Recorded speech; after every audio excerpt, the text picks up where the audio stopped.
Enrique and I were sitting around talking, and we decided that what we needed was a chance to talk about being non-white in white academic environment.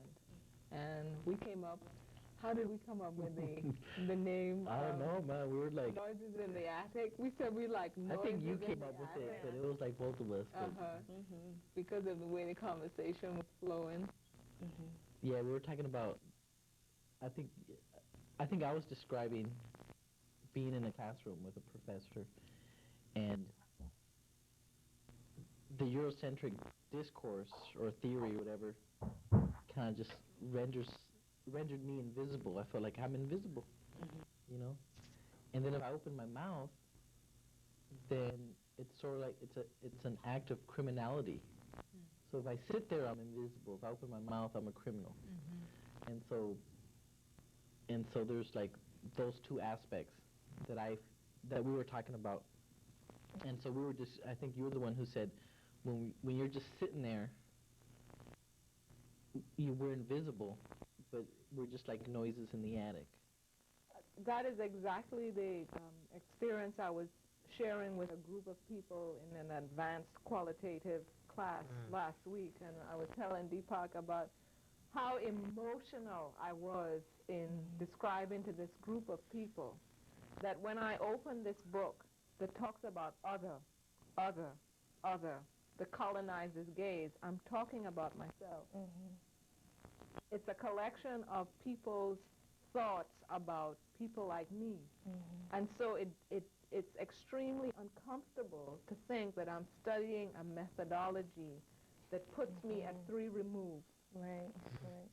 That I'm listening in the other room to what somebody says about me and how they think about me and how they decided to analyze me and those like me. And so therefore, reading the book is like watching millions of faces crowding in on this page, trying to give their story, but there's no room for it because they've been othered right out of the picture. I've felt, and I've felt it, in my bones, but I've never been able to verbalize. And because this experience has been one of, surviving and struggling against memory, struggling against forgetting. And it's that struggle that you slowly, because you adopt the language, and now you begin to see, as you said, yourself within the eyes, of dominant culture, and so you forget, you forget your language, you forget the ideas and the thoughts that were actually rooted in collectivity, right? Yeah. Because I'm the only one, I can't talk anymore. That were rooted in collectivity. Yeah, their identities rooted in collectivity. And because I'm the only one, and this is a strategy that so many universities use, that they recruit one by one, and such that we're isolated, and so we can't think, and so it's a struggle against forgetting, a struggle for memory. And it wasn't until Enrique came and others, and that I began to talk with others that I could articulate what I was feeling, the forgetting, and because all of a sudden I had voice now in collectivity with others, and I'm thinking, well, what would it have been like without others? I would have been dead. Part of the frustration that students of color will feel in the academy has to do with some of its self-images, and one of the things that I'm frustrated by is that the many times these methodological issues that you're talking about are sort of chalked up as pure methodological issues, and as if to say that there's nothing in the process of forming a method which has to do with identity. Right. And when when the whole background of the experience is your identity. Absolutely. I think that, if nothing else, that's what this process for graduate school has done for me, and that's because I've been fortunate to have people who've kept me grounded and who while I was going through all of the negotiation within the institution, who reminded me all along of who I really am, that type of thing. But that's what all of this has been about, like negotiating identity.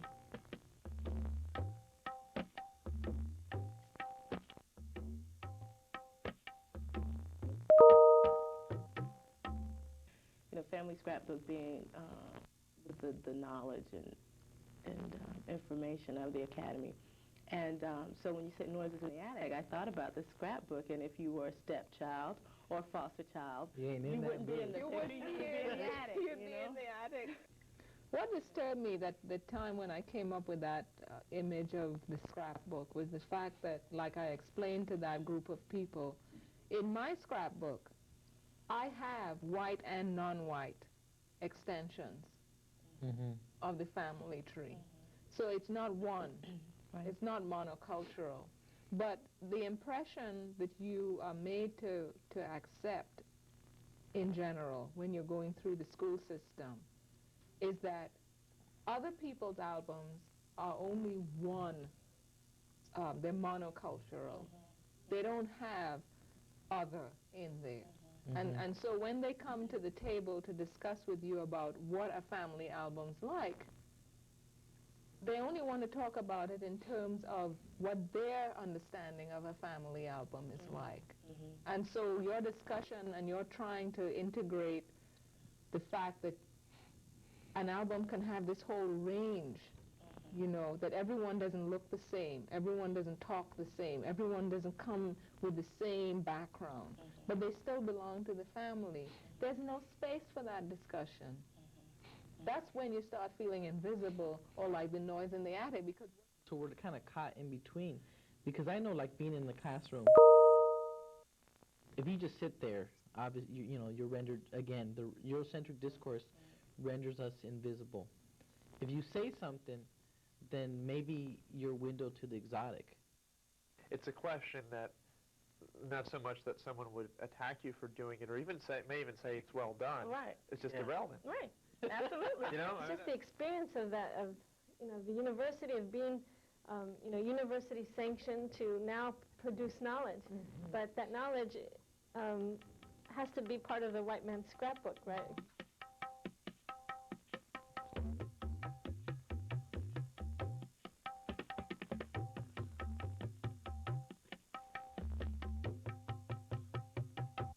Where I see us articulating is that from this position of us being here kind of in diaspora, that does not allow you the moral comfort of assuming one point of view and kind of forces you to require this dialogic thing of everybody. of everyone. You know, what is my story in relation to yours? And, you know, how can I contribute? And so I began thinking about my story, you know, and I guess it had to do with my shock at coming to the university because of the different meanings and the different feelings and emotions that were invested in education that was, you know, very different from how I viewed education. When I was involved, my undergraduate years, I was involved in a community-based organization where we worked with Latinos, Mexicanos, Guatemaltecos, Salvadoreños who were just trying to get their residency. And so we provided education classes and English, ESL, and citizenship, but all, you know, focused on, you know, our situation as Latinos, as, you know, peoples indigenous to California. And we focused on, you know, civil democratic participation.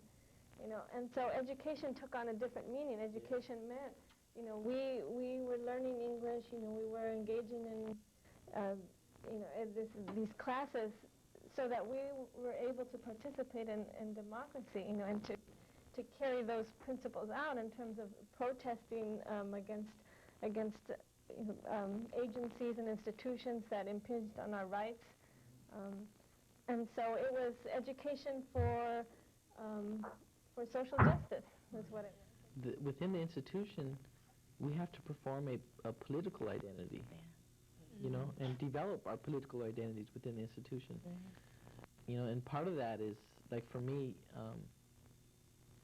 part of it is the way I self-represent, you know, and I'm very careful how I represent myself and what I say about myself and what I say.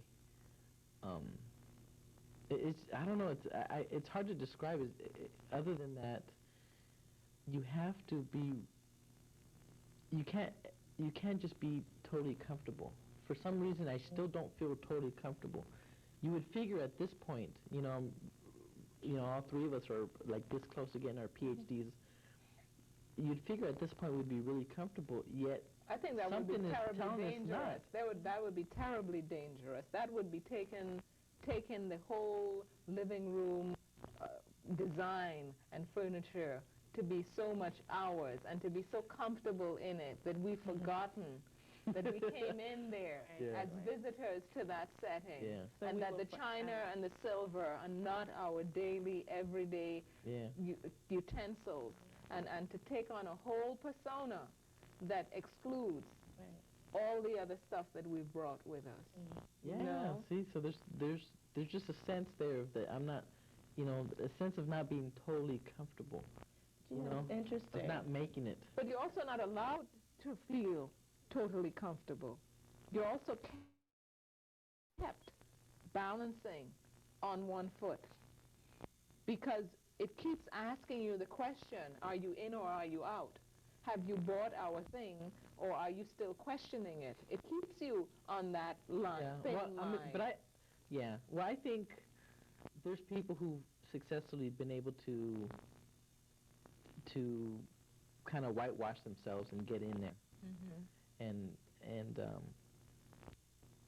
But like for me, I'm not like that. I for some reason I have a consciousness, and so my consciousness dictates otherwise. But like sometimes I wish, man, I wish I wasn't so But you could let it go. I wish I wasn't so I could just be politicized. a student. Yeah, man, my life would be so good, A student. But it shows, everything would be so nice. What both of you have said in different places, in different conversations, that you come in here as a community, whether you like it or not. You come as a community, and those 100 million faces standing behind you are never going to let you just forget that they're here holding you up. That you're standing on their shoulders. You're not here on your own steam. Yeah, no. We're walking on the backs of, I'm walking on the backs of everybody. And to let go of that consciousness is to be the living dead.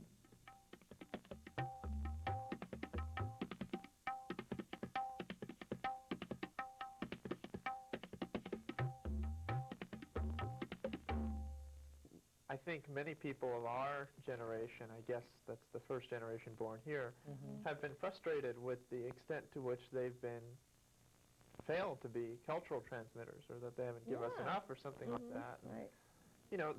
A lot of them came over for the financial gain or something like that. And they didn't really come over to be cultural messengers, yet then they suddenly find their kids turning around and saying, tell me about my ancestry.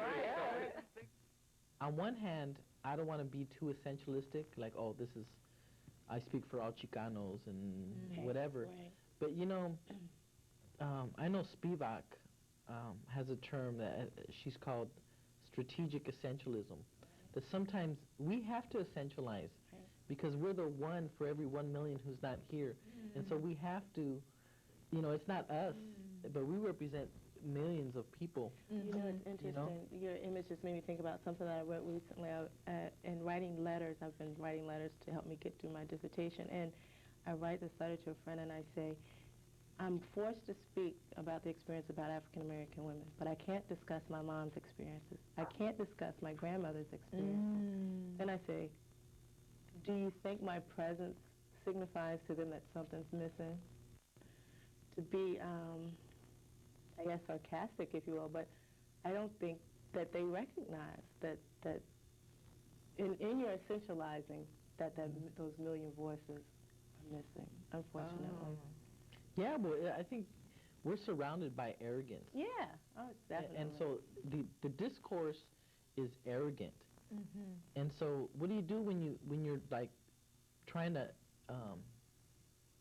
when you're in the same room with someone who's arrogant? Well, so all you can do is kind of tap into your repertoire of identities. I like the idea of identity as not being a singular thing, a fixed thing, but as being a processual. It's a process, and that we have a repertoire of identities, not just one. And so, depending on what room of the house we are, we enact And depending on what time of the day it is and That's right. what moment it is. And what you're wearing. Yeah. And your frame of mind, Yeah. then you take on that agenda. So we're forced to negotiate our identities within these spaces. And so in a lot of ways, because of the arrogance, we perform our Right. identities. Right. Right? So on one level, it may be an emotional armor, Yes. you know. Yes. But it just is, the fact is that you have to essentialize strategically. Right.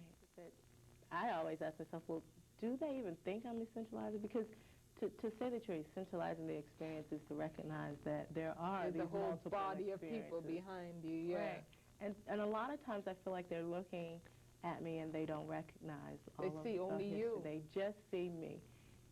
And that actually, if in some way, if they could see those behind me, then perhaps it would be much more powerful than if it's just me. Or maybe overpowering. I mean, I Maybe.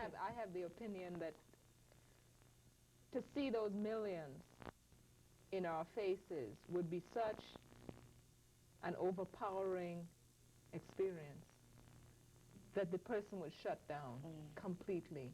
And so the whole arrogance Well, it's is traumatic. a performance to stave off those million faces, to keep away from the recollection of why there are noises in the attic. It's true. It's a buffer. See? And when you start penetrating that buffer, that's where you're in danger zone and becomes a criminal act, you see. Yeah. Because you're breaking and entering. We're transgressing, you know, to use bell hooks. You're crossing borders.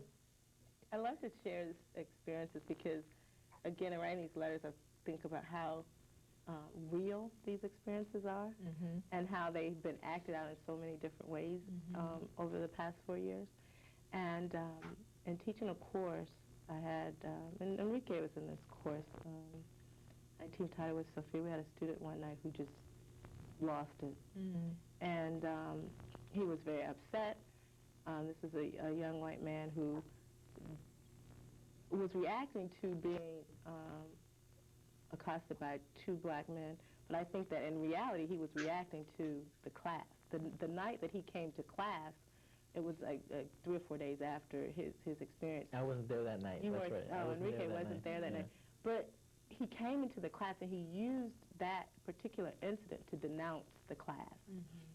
And I left, I was very upset because I was like, well, what have we been doing all semester, you know? In the course we were teaching foundations and we were doing it from a cultural studies lens, you know, talking, using the voices of people of color to discuss education.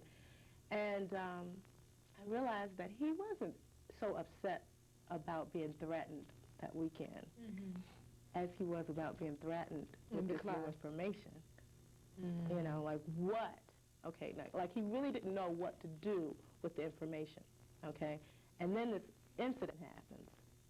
Which made him feel more vulnerable. Feel even more vulnerable. And you just don't know. I mean, because there was... It's traumatic, you know? very You're traumatic. stomping. It's like stomping on, you know, like from the attic. You're stomping. And it's like you hear that. It's like, man, stop. You know, you can't sleep. But it was so ironic to me, too, that he felt like the academy was a place where he could come in there and lose it like that.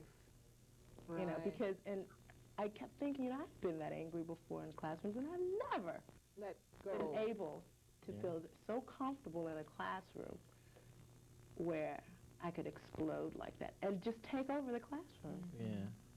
You know, so not to mention the fact that he had a black woman and a Hispanic woman as the class leader. As the leader, right. Which completely reverses all the norms. Right. Going through school, even for women, whether you're colored or white.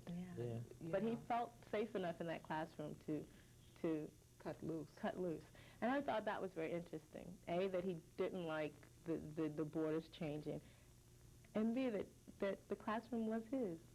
We're bridges to help others, and to navigate this, and to create new, you know, and to maintain dignity and to create new avenues for, you know, for other people and for their communities. But yeah, not to assimilate, not to be comfortable, you know, because I'm trying to understand, how is it that some people can be so comfortable? And there are people who are struggling with these very questions that we're raising, white people, European Americans who truly are trying to understand and who are, struggling with, gosh, I don't want to other, my friend or my fellow colleague or my student, what do I do? And so how do we, as people of color, how do we talk to whiteness? I don't know if that's something you think my gut, but my gut reaction is that's what I was trying to raise in that class discussion, that we need to name the assumptions. Yeah, and whiteness so that we can move the discussion in a creative, constructive direction.